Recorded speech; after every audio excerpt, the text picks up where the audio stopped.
সবাইকে স্বাগত। আশা করি আপনারা সকলে ভালো আছেন। আপনারা যারা পরীক্ষা দিবেন, আপনাদের পরীক্ষাটি লিখিত হবে। আজকে একটি লিখিত পরীক্ষার প্রশ্ন প্যাটার্ন নিয়ে এসেছি। ইনশাআল্লাহ এই প্যাটার্ন থেকে 25 থেকে 30 নাম্বার অনায়াসে কমন পাবেন। ধৈর্য সহকারে সম্পূর্ণ ভিডিওটা দেখেন, আপনি পরীক্ষায় পাস করতে পারবেন। আমি দেখিয়ে দিব কোন কোন টপিক, কোন কোন বিষয় থেকে পরীক্ষায় প্রশ্ন আসে। আমি সকল কিছু দেখিয়ে দিব। অনেক পরীক্ষার্থী ফেল করে কারণ একটাই, পরীক্ষার প্রশ্ন প্যাটার্ন বোঝে না বলি।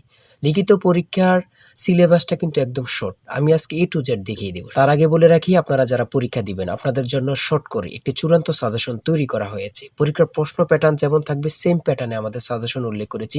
ইনশাআল্লাহ আমাদের সাজেশনটি পড়ে পরীক্ষা দিতে গেলে আপনি উত্তীর্ণ হয়ে যাবেন। এই চূড়ান্ত স্পেশাল শর্ট সাজেশনটি নিতে স্ক্রিনে দেওয়া হোয়াটসঅ্যাপ নাম্বার রয়েছে, ইমো নাম্বার রয়েছে। দুটোর মধ্যে যে কোনো একটি মেসেজ করে সাজেশনটি সংগ্রহ করুন। সাজেশনের মূল্য মাত্র 100 টাকা। আমি বলি অবশ্যই প্রত্যেকে 100 টাকা দিয়ে হলে আমাদের সাজেশনটি সংগ্রহ করবেন। সাজেশনটি পড়ে পরীক্ষা দিতে গেলে আপনি উত্তীর্ণ হয়ে যাবেন। আমি মূল কথায় চলে আসি।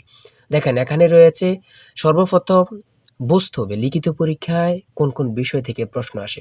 1 নম্বর হচ্ছে সন্ধি বিচ্ছেদ, কারক ও বিভক্তি, এক কথায় প্রকাশ, বিপরীত শব্দ, তারপরে প্রিপোজিশন, তারপর ভয়েস থেকে, তারপরে ইংরেজিতে শর্ট করে একটি প্যারাগ্রাফ থাকবে, তারপরে গণিত থাকবে, সর্বশেষ সাধারণ জ্ঞান থাকবে। এতটুকুই কিন্তু লিখিত পরীক্ষার প্রশ্ন প্যাটার্ন। আমি সকল কিছু দেখিয়ে দিব, সম্পূর্ণ ভিডিওটা দেখুন। দেখেন, 1 নম্বরে রয়েছে সন্ধি বিচ্ছেদ। এখানে 4টা সন্ধি বিচ্ছেদ দেওয়া আছে। আপনি যদি 4টা পারেন, 4টার জন্য 4 নাম্বার পেয়ে যাবেন। তারপরে 2 নম্বরে কি রয়েছে, কারক ও বিভক্তি নির্ণয় করুন। এখানে 4টি দেওয়া আছে, 4টার জন্য 4 নাম্বার। ঠিক আছে, এই প্রত্যেকটি প্রশ্নের ব্যাখ্যা ও সমাধান সহ আমাদের সাজেশনে পেয়ে যাবেন। তারপরে 3 নম্বরে রয়েছে এক কথায় প্রকাশ করুন। অর্থাৎ এখানে এক কথায় প্রকাশ 4টা দিতে পারে, 5টা দিতে পারে, প্রত্যেকটার জন্য 1 নাম্বার করে কিন্তু। তারপরে 4 নম্বরে রয়েছে অর্থসহ বাক্য রচনা করুন। এখানে 4টা দেয়া থাকবে, 4টার জন্য 4 নাম্বার। তারপরে 5 নম্বরে থাকবে শুদ্ধ করে লিখুন। এখানে 5টা দেয়া থাকবে, 5টার জন্য 5 নাম্বার পেয়ে যাবেন, অথবা 4টা দেয়া থাকবে, 4টার জন্য 4 নাম্বার। অর্থাৎ এখানে যদি 5টা প্রশ্ন থাকে 5 নাম্বার পাবেন, 4টা প্রশ্ন থাকলে 4 নাম্বার পাবেন। কিন্তু এই প্রশ্ন প্যাটার্ন অনুযায়ী সেম প্যাটার্ন আপনাদের পরীক্ষা হবে। আমার কথা বুঝতে পারছেন?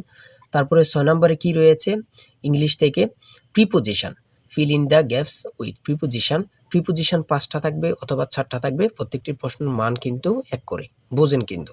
তারপর make the sentence with the following phrases. ঠিক আছে, এখানে 5টা থাকতে পারে, 4টা থাকতে পারে, কিন্তু প্রত্যেকটার জন্য 1 নাম্বার করে। হ্যাঁ, তারপর অপর দিক দিয়ে কি আছে আমরা একটু দেখে নিই। তারপর রয়েছে কারেক্ট দ্য ফলোইং সেন্টেন্স। ঠিক আছে, এখানে 5টা থাকবে অথবা 4টা থাকবে, প্রত্যেকটার জন্য 1 নাম্বার করে আপনারা পেয়ে যাবেন। তারপরে ভয়েস থেকে থাকবে 4টা থাকবে, 4টার জন্য 4 নাম্বার। তাই বলি অবশ্যই আমাদের চ্যানেলটি সাবস্ক্রাইব ও পেজটি ফলো দিয়ে রাখবেন। কেন? পরীক্ষার নোটিশ, পরীক্ষার রেজাল্ট, পরীক্ষার প্রশ্ন সমাধান, যাবতীয় সকল তথ্য সবার আগে আমরা ভিডিও আপলোড দিয়ে রাখি। আপনি যদি চ্যানেলটি সাবস্ক্রাইব, পেজটি ফলো দিয়ে রাখেন, সবার আগে চলে যাবে আপনার কাছে নোটিফিকেশন।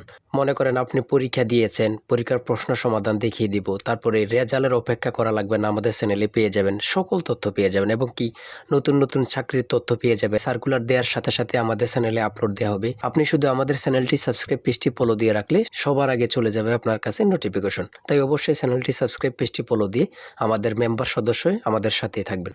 তারপরে থাকবে make sentence with the following pairs of word. এখানে 3টা থাকতে পারে, 4টা থাকতে পারে, 5টা থাকতে পারে, প্রত্যেকটি প্রশ্নের জন্য কিন্তু 1 নাম্বার। এটা বুঝতে হবে। আমি কোন কোন বিষয় নিয়ে আলোচনা করতেছি, এই বিষয়ের উপরে কিন্তু পরীক্ষা থাকবে, বোঝেন কিন্তু আগে। তারপরে গণিত রয়েছে, 11 নম্বর রয়েছে একটি বইয়ের মূল্য 24 টাকা। এই মূল্যে বই তৈরির ব্যয় 80%, বাকি মূল্যে সরকার ভূতুর্কি দিয়ে থাকেন। ভূতুর্কি কত? খুবই গুরুত্বপূর্ণ একটি প্রশ্ন। দেখেন, এই প্রশ্নটির সমাধান কিন্তু দেওয়া আছে আমাদের সাজেশনে সেম ভাবে। প্রত্যেকটি প্রশ্নের ব্যাখ্যা ও সমাধান সহ পেয়ে যাবেন। ঠিক আছে, অঙ্কটি দেখে নেন। এই অঙ্কটি যদি পারেন তাহলে আপনাকে 5 নাম্বার দেওয়া হবে। তারপরে 12 নাম্বার রয়েছে মাতাও 3 পুত্রের বয়সের গড় অপেক্ষায় পিতা ও 3 পুত্রের বয়সের গড় 2.5 বছর বেশি। পিতার বয়স 50 হলে মাতার বয়স কত? খুবই গুরুত্বপূর্ণ একটি প্রশ্ন। এই প্রশ্নটির সমাধান দেওয়া আছে, আপনারা এটি দেখে নিন। তারপরে রয়েছে 13 নম্বরে একটি পণ্য বিক্রয় করে পাইকারি বিক্রেতা 20% এবং খুচরা বিক্রেতা লাভ হয়। ঠিক আছে, যদি পণ্যটি খুচরা বিক্রয় মূল্য 576 টাকা হয়, তবে পাইকারি বিক্রেতার ক্রয় মূল্য কত ছিল বা কত? খুবই গুরুত্বপূর্ণ একটি প্রশ্ন। ঠিক আছে, এই প্রশ্নের সমাধানটি আপনারা দেখে নেন। তারপরে রয়েছে মান নির্ণয় থেকে একটি অঙ্ক রয়েছে, খুবই সহজ মান নির্ণয়ের অঙ্ক, আপনারা সকলেই জানেন। তারপর সর্বশেষ সাধারণ জ্ঞান রয়েছে। সর্বশেষ সাধারণ জ্ঞান বাংলাদেশের প্রাচীন জনপদ কোনটি? খুবই গুরুত্বপূর্ণ। তারপরে রয়েছে দেখেন খ নাম্বার, কতটা গুরুত্বপূর্ণ, কত পরীক্ষা যে আসছে আল্লাহ ছাড়া কেউ জানে না। তারপরে গ নাম্বার, বাংলাদেশের ভোটার হওয়ার সর্বনিম্ন বয়স কত? আপনারা সকলে জানেন, খুব গুরুত্বপূর্ণ। গ নাম্বারে রয়েছে বাংলাদেশের নেভাল একাডেমি কোথায় অবস্থিত? খুবই গুরুত্বপূর্ণ। তারপর ও নাম্বার, ছ নাম্বার, গম্ভীরা বাংলাদেশের কোন অঞ্চলের লোকসঙ্গীত? খুবই গুরুত্বপূর্ণ, চাঁপাইনবাবগঞ্জের। ঠিক আছে, এমনভাবে প্রত্যেকটি প্রশ্ন কিন্তু খুবই গুরুত্বপূর্ণ। আমি আশা করি আমাদের সাজেশনটি প্রত্যেকে সংগ্রহ করবেন, ইনশাআল্লাহ আপনার পরীক্ষায় পাশ করবেন। সর্বশেষ যে প্রশ্নটি রয়েছে, জাতিসংঘ দিবস কবে পালন করা হয়? 24 অক্টোবর। খুবই একটি গুরুত্বপূর্ণ প্রশ্ন উত্তর। আমি বলি অবশ্যই প্রত্যেকে আমাদের সাজেশনটি সংগ্রহ করবেন। যারা যারা পরীক্ষা দিবেন প্রত্যেকে সাজেশনটি সংগ্রহ করবেন। আর হ্যাঁ, অবশ্যই চ্যানেলটি সাবস্ক্রাইব ও পেজটি ফলো দিয়ে রাখবেন। যে কোনো তথ্য দেওয়ার সাথে সাথে আমরা ভিডিও আপলোড দিয়ে রাখবো। আপনি যদি চ্যানেলটি সাবস্ক্রাইব ও পেজটি ফলো দিয়ে রাখেন, ভিডিও আপলোড দেওয়ার সাথে সাথে চলে যাবে আপনার কাছে নোটিফিকেশন। সবাই ভালো থাকবেন, সুস্থ থাকবেন। আল্লাহ হাফেজ।